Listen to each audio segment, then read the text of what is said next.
Hi mga be, tara, try nating i-hike ang 7 peaks of Bauco Mountain Province. So as usual, aalis tayo ng Friday night at makakauwi naman tayo ng buhay ng Sunday night. Yan ang buhay namin mga mountaineers. Wow! So after traveling to Bauco for around 10 hours, start na agad ang orientation at start na rin ang hike mga be. Yan ang buhay namin mga mountaineers.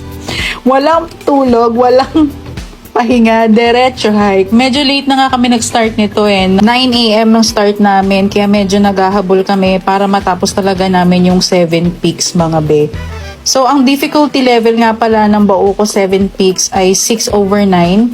And talagang pinili ko tong hike na to for a preparation for a major hike. Dito ko na rin pala nabinyagan ng aking bagong Merrell hiking shoes mga be at na-test agad ang pagka-Gore-Tex niya dahil wala pang 1 kilometro ay nalubog agad ako sa putik.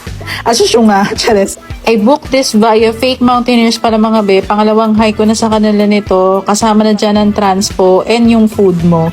Pero mga be, bago pa kami makarating sa peak 1, around 2 hours to 3 hours na rin yata ang hinike namin. Way to peak 1. Grabe ang hirap.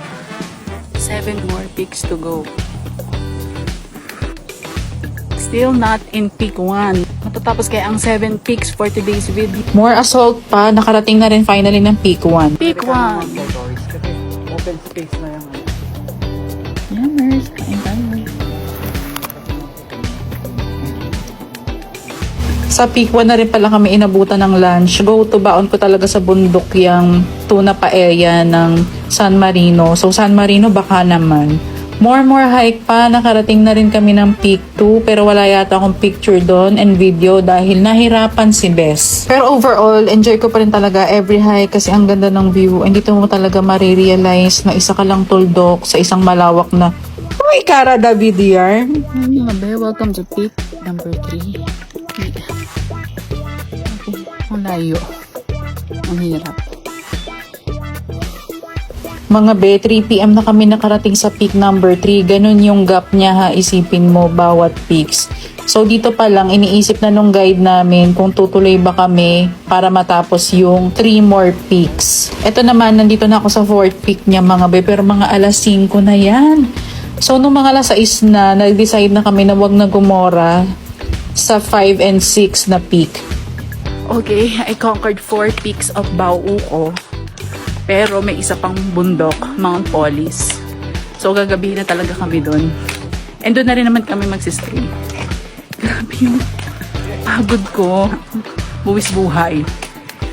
So mga be, niskip nga namin yung 5th and 6th and dito na yung 7 peaks sa Mount Polis. Dito na rin kami nag-camp. Hindi ko na na-video yung pag-akyat nito pero relatively madali lang siya. Although puro hagdan, kalaban ko yung hagdan. Ang ganda dito sa Mount Polis kahit walang clearing pero mas maganda daw dito kung may clearing. Pero na-enjoy ko yung walang clearing. Ulit-ulit. Kasi parang yung vibe niya melodramatic. Melodramatic. So yan, kain na muna kami ng breakfast bago kami mag-break camp. Tuwan-tuwa talaga ako kasi ang lamig dito. Pag binuga ko yung hininga ko, may usok, ganon. Feel na feel ko yung niya. Cozy vibe. Cozy vibe.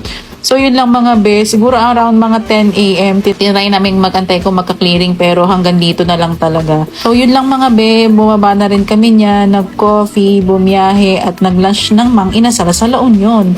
Till our next hike, Jazz been here.